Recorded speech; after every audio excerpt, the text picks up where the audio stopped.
Olá, meu amigo, minha amiga, estamos de volta com mais um Portal do José, fechando mais uma semana que foi repleta de acontecimentos muito importantes e de situações inusitadas que eu irei comentar aqui com vocês e que acabam, de um certo modo, desviando o foco de pessoas como todos nós aqui sobre os verdadeiros e reais problemas brasileiros que a gente tem que enfrentar. Eu acho que é por isso que faz com que muitas pessoas tenham um incômodo, né, da gente o tempo todo estar falando dessa turma aí que fez tanto mal ao Brasil, que cometeu tantos crimes. Eu confesso a vocês, fazendo um parênteses nessa nossa abertura aqui, que quando eu criei o Portal do José, a minha motivação principal foi combater as coisas erradas, as coisas insanas que eu estava vendo no campo do direito. Afinal de contas, eu sempre fui professor nessa área, né? E me indignava muito o fato de ver um presidente da República cometendo crimes logo nos primeiros meses e a Procuradoria-Geral da República ficar absolutamente inerte, sem fazer absolutamente nada. Isso era chocante para mim na condição de professor, de advogado e de todas as pessoas, né, que estavam também no mundo do direito, exceto as pessoas que já estavam tomadas por uma coisa insana chamada bolsonarismo. Essas pessoas estão o tempo todo se acoplando como se fossem membros de uma seita às ideias que essa figura o tempo todo apresenta, o seu comportamento, que perverte qualquer lógica, qualquer racionalidade, qualquer senso que um ser humano deve ter quando vive em sociedade, sobretudo aquele que governa um país. Então, quando eu vim para cá, eu achei que a figura do ex-presidente da República e as pessoas que estavam no seu entorno responderiam criminalmente e acabariam na cadeia por esses crimes, e depois nós tivemos a pandemia que acentuou o volume de crimes que essa gente cometeu. O que ninguém esperava é que essas situações de extrema gravidade ficassem no final da fila, porque primeiro nós teríamos uma fila sendo formada para criminalizar ladrões, corruptos, vigaristas. Gente, não sou eu que estou falando isso e nem estou exprimindo aqui um sentimento de raiva, não. É assim que a imprensa do mundo está vendo esse acontecimento aqui no nosso país.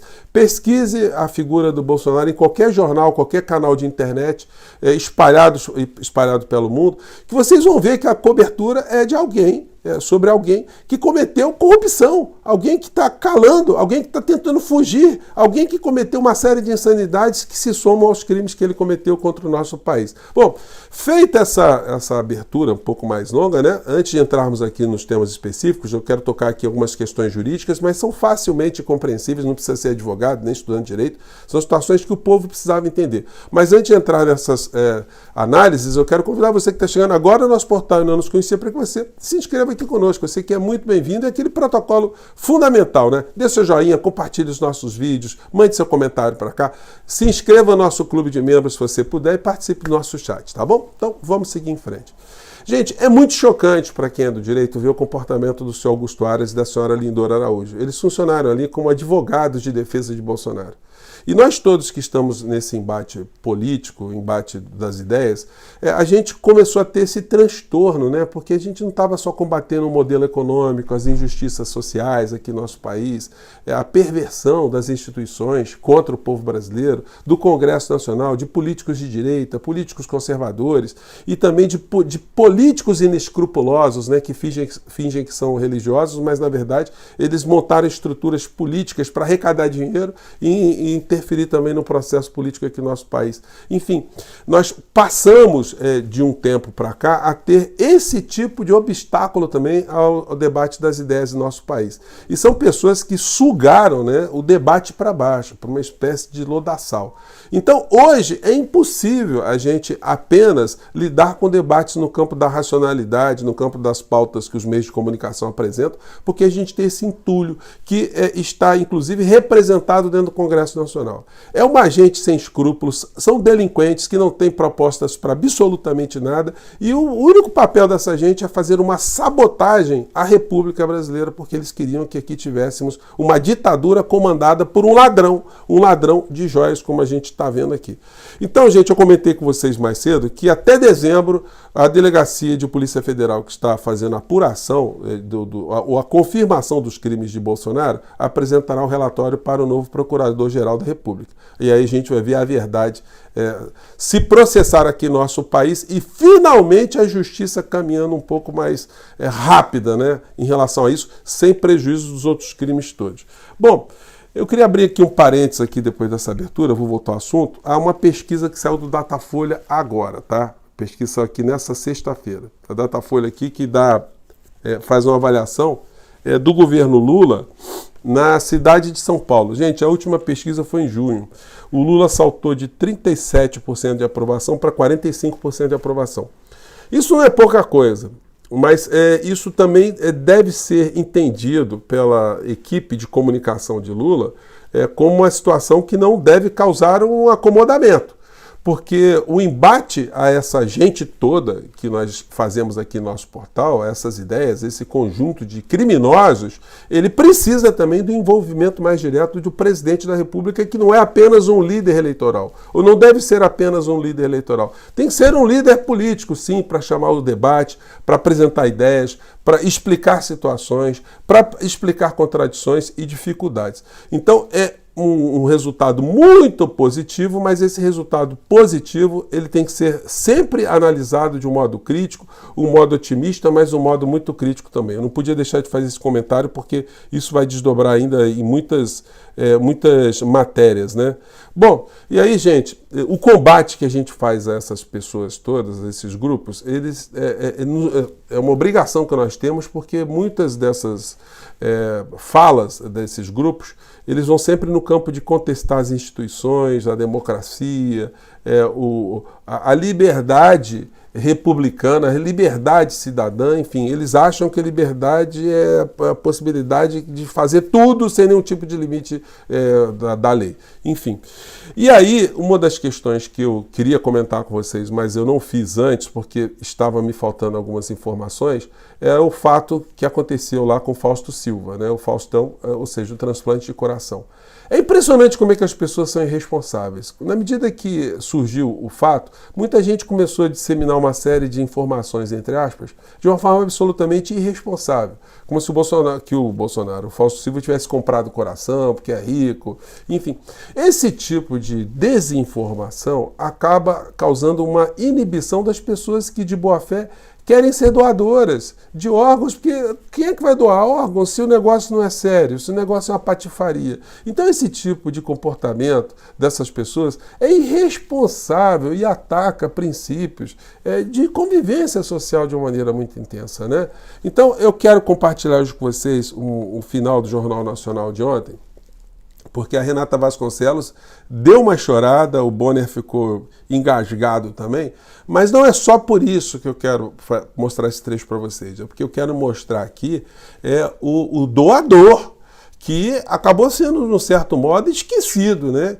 E é uma forma muito importante de você estimular que as pessoas se engajem em doação de órgãos, mostrar a vida de quem fez essa doação, a família, né? Eu espero isso que seja feito. Eu vou dar aqui a pequena contribuição ao nosso portal. Primeiro, vou colocar aqui a fala do Faustão ontem, que emocionou a todos nós, né? E também, porque foi muito sincera também, gente, porque o Faustão ele é uma pessoa muito querida no meio artístico. Claro que ninguém é unanimidade, mas as pessoas que conhecem o Fausto Silva de perto são pessoas que, em geral, falam muito bem, e ele sempre teve um comportamento político, né? Embora dentro de um esquema muito grande, mas ele sempre dentro das franjas que ele podia ler, ele colocava as suas ideias, algumas situações muito interessantes, né? Muito importantes, muito positivas para a sociedade. Vamos acompanhar aqui o depoimento do Faustão, vamos lá.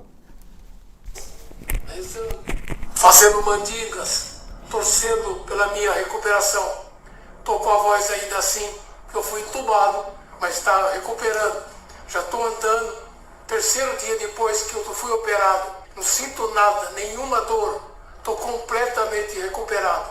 No quarto da UTI, Faustão falou sobre a espera pelo órgão. Para que todo mundo tenha a certeza do que é um transplante. Pra vocês terem uma ideia, dos 200 e poucos transplantes, 60 pessoas esperaram menos de um mês. E eu dei sorte também nessa fila. O apresentador destacou mais uma vez a recuperação rápida e fez um apelo. A recuperação é fantástica e agora é motivar todo mundo a fazer do país o primeiro doador de órgãos do mundo. Temos que conscientizar, não tem que ser obrigatório. Tem que ser todo mundo a falar isso. Ainda estou com a garganta meio arranhada, que eu fui entubado. mas estou bem, mas muito disposto, já estou andando. Aqui no hospital, Faustão faz diálise e começou sessões de fisioterapia. O último boletim médico sobre o estado de saúde dele diz que a função cardíaca está normalizada e estável e que foram retirados o dreno e alguns catéteres. Faustão soube o nome do doador do coração que recebeu pela imprensa.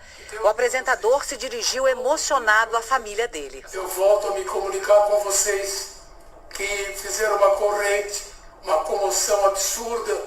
Eu não acreditava que isso fosse acontecer. Eu já parei de trabalhar em televisão. Para mim foi uma tremenda surpresa. Mas especialmente o recado de novo é para o senhor José Pereira da Silva, pai do Fábio, um atleta, surfista, jogador de futebol, 35 anos, que teve morte natural, graças à imensa generosidade dele, do Wellington, irmão, da viúva Jaqueline. Eu estou vivo, vou agradecer sempre e eu espero um dia pessoalmente agradecer.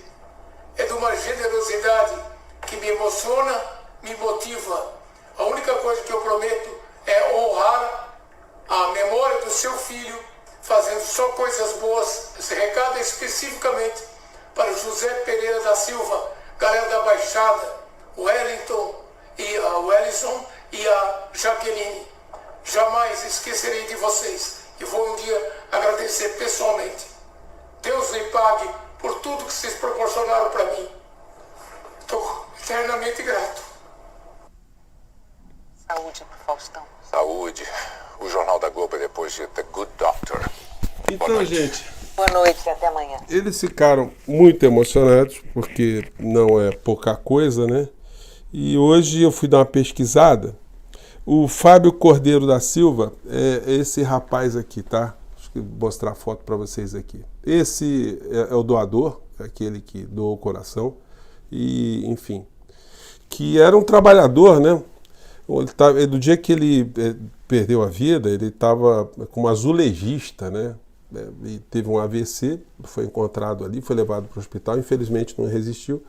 E a família doa. E a família que doa, gente, não sabe para quem está doando, não. Isso aí é um negócio muito sério, né? É uma família que se doa também. Então, calhou por uma questão de compatibilidade, tem uma série de fundamentos científicos, né? Possibilitou que esse coração fosse destinado ao Fausto Silva.